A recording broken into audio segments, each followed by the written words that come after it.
नमस्कार मित्रों, जय हिंद, वंदे मातरम। मैं हूं चंद्रवर्धन और पीसीएस एडुकेयर में आपका हार्दिक अभिनंदन है।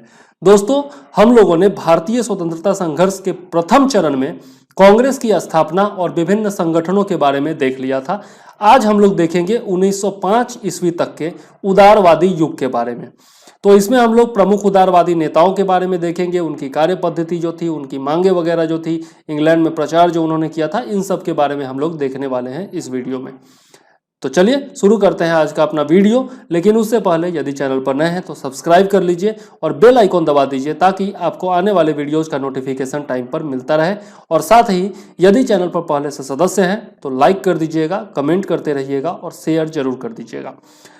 ये ऐसा चरण है दोस्तों जहां से सबसे ज्यादा क्वेश्चन पूछा जाता है। अब हम लोग भारतीय स्वतंत्रता संघर्ष में प्रवेश कर चुके हैं और यहीं से सबसे ज्यादा क्वेश्चन पूछा जाता है। तो एक एक लाइन बहुत ध्यान से सुनिएगा, हर वीडियो बहुत ध्यान से देखिएगा, क्योंकि इसके बाद लगभग 10 वीडियो आएंगे और पूरा आधुनिक भारतीय इतिहास हम लोग समाप्त करने वाले हैं। तो चलिए शुरू करते हैं आज का अपना वीडियो। सबसे पहले देखते हैं प्रमुख उदारवादी नेता कौन थे। डायरेक्ट क्वेश्चन पूछा जाता है, कुछ नेताओं का नाम दे दिया जाता है और पूछा जाता है कि इनमें से उग्रवादी नेता कौन थे, उदारवादी नेता कौन थे। ठीक है, तो अच्छे से पहचान कर लीजिए, नाम याद रख लीजिए। दादा भाई नौरोजी, महादेव गोविंद रानडे, फिरोज शाह मेहता, सुरेंद्र नाथ बनर्जी, व्योमेश चंद्र बनर्जी, गोपाल कृष्ण गोखले और पंडित मदन मोहन मालवीय इत्यादि जो थे वो प्रमुख उदारवादी नेताओं में थे। ठीक है, तो इनके बारे में बराबर क्वेश्चन पूछा जाता है। ठीक है, अब देखते हैं कि कार्य पद्धति उनकी क्या थी। तो उदारवादी नेता जो थे वो प्रार्थना पत्रों यानी कि याचिकाओं, प्रतिवेदनों, स्मरण पत्रों एवं शिष्टमंडलों इत्यादि के माध्यम से ब्रिटिश सरकार के समक्ष अपनी मांगे रखा करते थे। और यही कारण है कि उग्रवादी नेता जो थे उन्होंने इसे राजनीतिक भिक्षावृत्ति कहा था। खास करके क्वेश्चन पूछा जाता है कि उदारवादी नेताओं के तरीके को राजनीतिक भिक्षावृत्ति किसने कहा था, तो बाल गंगाधर तिलक ने कहा था। जैसा आप जानते हैं कि लाल, बाल और पाल, लाजपत राय, बिपिन चंद्र पाल और आपके तिलक जी, बाल गंगाधर तिलक, तो इनको लाल, बाल, पाल कहा जाता है, जो कि उग्रवादी नेताओं में थे। अब देख लेते हैं उदारवादियों के द्वारा जो इंग्लैंड में प्रचार किया गया था उसके बारे में देख लेते हैं। तो प्रमुख जो कालखंड थे, 1887 ईस्वी में भारतीय सुधार समिति की इंग्लैंड में स्थापना की गई थी दादा भाई नौरोजी के द्वारा। ठीक है, 1888 ईस्वी में दादा भाई नौरोजी के द्वारा ही इंडियन एजेंसी की स्थापना की गई थी, जिसके अध्यक्ष कौन थे, तो विलियम डिग्बी थे। ठीक है, यह याद रखिएगा, विलियम डिग्बी की अध्यक्षता में इंडियन एजेंसी की स्थापना दादा भाई नौरोजी ने की थी इंग्लैंड में। कब? 1888 ईस्वी में। 1889 ईस्वी में कांग्रेस की ब्रिटिश समिति बनाई गई थी, जिसने 1890 ईस्वी में इंडियन नामक मासिक पत्रिका का प्रकाशन किया था। ठीक है, तो इंडियन नामक मासिक पत्रिका का प्रकाशन कांग्रेस की ब्रिटिश समिति ने किया था 1890 ईस्वी में, याद रखिएगा। आगे देख लेते हैं, 1890 ईस्वी में ही कांग्रेस के द्वारा इंग्लैंड कुछ प्रतिनिधि मंडल भेजा गया था। ठीक है, और इस प्रतिनिधि मंडल के जो सदस्य थे उनमें प्रमुख थे सुरेंद्र नाथ बनर्जी, WC बनर्जी यानी कि व्योमेश चंद्र बनर्जी और A.O. ह्यूम जिन्होंने कांग्रेस की स्थापना की थी, और WC बनर्जी, व्योमेश चंद्र बनर्जी जो कि कांग्रेस के प्रथम अध्यक्ष थे, और साथ में सुरेंद्र नाथ बनर्जी। तो ये जो थे वो प्रमुख नेता थे जिनका प्रतिनिधिमंडल बना करके कांग्रेस के द्वारा इंग्लैंड भेजा गया था 1890 ईस्वी में, याद रखिएगा। आगे देख लेते हैं उदारवादियों के प्रयास। अब उदारवादियों का प्रयास कुछ सफल भी रहा था, तो इन्हीं के प्रयासों से 1892 ईस्वी में भारत परिषद अधिनियम पारित हुआ था तथा भारतीयों के अधिकारों में कुछ बढ़ोतरी हुई थी। तो ये उदारवादियों के प्रयासों से संभव हुआ था। अब देख लेते हैं कि अंग्रेजों की कांग्रेस के प्रति नीति क्या थी, खास करके उदारवादियों के प्रति। तो शुरुआत में तो कांग्रेस जो अंग्रेज थे वो समझते रहे कि कांग्रेस जो है वो संकुचित मानसिकता की है और बहुत कम लोगों का प्रतिनिधित्व करती है, तो उनके प्रति जो है उदारवादी व्यवहार रहा। अंग्रेजों का कुछ मांगे मान लिया करते थे, जैसे हम लोगों ने देखा कि भारत परिषद अधिनियम पारित हुआ था 1892 ईस्वी में। लेकिन उसके बाद जो है जैसे जैसे कांग्रेस को जो आम जनता है उसका साथ मिलने लगा, मध्यम वर्ग का साथ मिलने लगा, तब जो है अंग्रेजों को खतरा महसूस होने लगा और वो उसकी आलोचना करना शुरू कर दिए। इसी क्रम में लॉर्ड डफरिन ने 1888 ईस्वी में कहा था कि कांग्रेस जो है वो केवल सूक्ष्मदर्शी अल्पसंख्यकों का प्रतिनिधित्व करती है।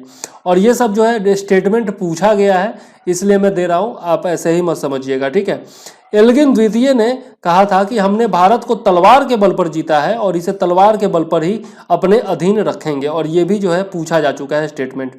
और लॉर्ड कर्जन ने 1900 ईस्वी में कहा था कि कांग्रेस का महल जो है वो भरभरा रहा है और भारत में मेरे रहते यही अंतिम इच्छा है कि मैं इसके शांतिपूर्ण मृत्यु में अपना सहयोग कर सकूं। ठीक है, तो ये तीनों स्टेटमेंट पूछा गया है, पहले प्रीवियस ईयर क्वेश्चन है इसलिए मैंने शामिल किया है। अब याद जरूर रख लीजिएगा कि किसने क्या कहा था।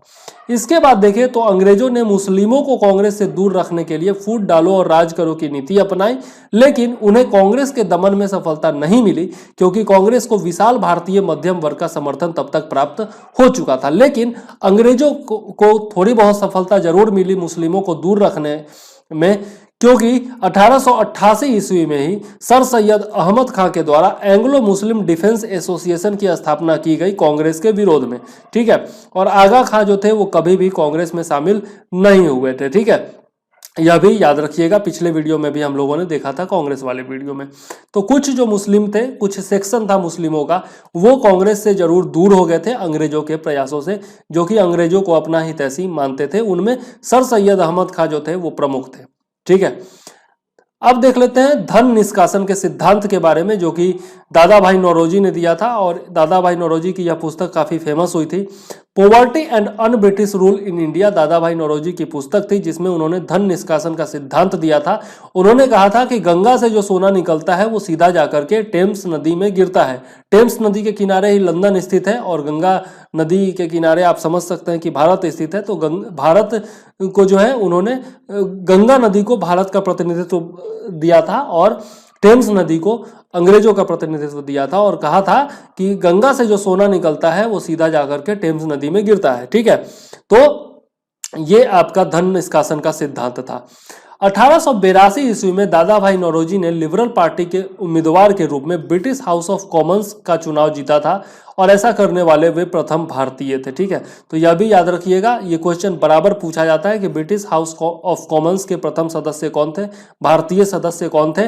तो दादा भाई नौरोजी थे। कब बने थे? 1882 ईस्वी में। और किस पार्टी से बने? तो लिबरल पार्टी से, या फिर लेबर पार्टी भी इसको कहा जाता है। ठीक है, तो ये तीनों पॉइंट जो है वो प्रीवियस ईयर क्वेश्चन में पूछा जा चुका है, इसलिए याद रखिएगा। इसके बाद देखते हैं लॉर्ड कर्जन की प्रतिक्रियावादी नीतियां कुछ रही थी।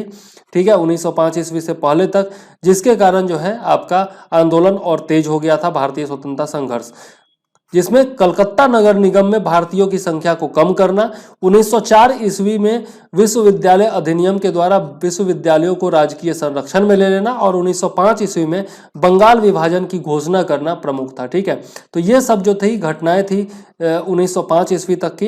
इस वीडियो में इतना ही रहने देते हैं। वैसे मेरा तो इच्छा था कि पूरा का पूरा ये पीडीएफ खत्म कर दूं, उग्रवादियों के बारे में बता दूं, लेकिन आप लोग जो है वो बड़ा वीडियो देखना पसंद नहीं करते हैं, इसलिए मैंने सोचा कि आज जो है छोटा वीडियो ही बनाऊंगा और छोटा छोटा वीडियो करके ही ये समाप्त करूंगा। ठीक है, तो नेक्स्ट वीडियो में हम लोग जो है देखेंगे उग्रवादी नेताओं के बारे में। ठीक है, और इसके अलावा बंगाल का विभाजन किस प्रकार से हुआ, और फिर जो है आपका कांग्रेस का विभाजन किस प्रकार से हुआ, आपका उग्रवादी नेताओं और जो उदारवादी नेता थे उनके बीच में क्या ऐसा हुआ, क्या टकराव ऐसा हुआ कि विचारों में कि कांग्रेस का विभाजन हो गया। उसके बाद हम लोग देखेंगे बंग भंग के प्रतिक्रिया स्वरूप स्वदेशी आंदोलन किस प्रकार से चलाया गया, स्वदेशी आंदोलन के दौरान क्या क्या आपके तथ्य अपनाए गए, क्या क्या कार्यक्रम अपनाए गए। उसके बाद अरुणडेल कमेटी के बारे में देखेंगे, और फिर कांग्रेस के विभाजन के बारे में देखेंगे, और उसके बाद फिर हमारा जो है द्वितीय चरण चालू हो जाएगा, जिसमें हम लोग उग्रवादी राष्ट्रवाद के युग के बारे में देखेंगे। ठीक है, तो उम्मीद है कि यह वीडियो आपको पसंद आया होगा। मेरा नोट्स आपको यदि चाहिए तो पीडीएफ ले सकते हैं, 9525360283 पर आप मुझे मैसेज कर सकते हैं। बहुत सस्ते रेट में मैं पीडीएफ दे रहा हूं और बहुत अच्छे नोट्स हैं, ये आप देख ही सकते हैं। इन नोट्स को पढ़ने के बाद आपको फिर कुछ और पढ़ने की जरूरत नहीं होगी, इतनी मेरी उम्मीद है। तो चलिए, उम्मीद है आपको वीडियो पसंद आया होगा, और यदि पसंद आया है तो लाइक कर दीजिएगा और शेयर कर दीजिएगा। साथ ही यदि चैनल पर नए हैं तो सब्सक्राइब करके बेल आइकॉन दबा दीजिएगा, ताकि आपको आने वाले वीडियोज का नोटिफिकेशन टाइम पर मिलता रहे। ठीक है, तो अब मुझे दीजिए इजाजत। जय हिंद, वंदे मातरम।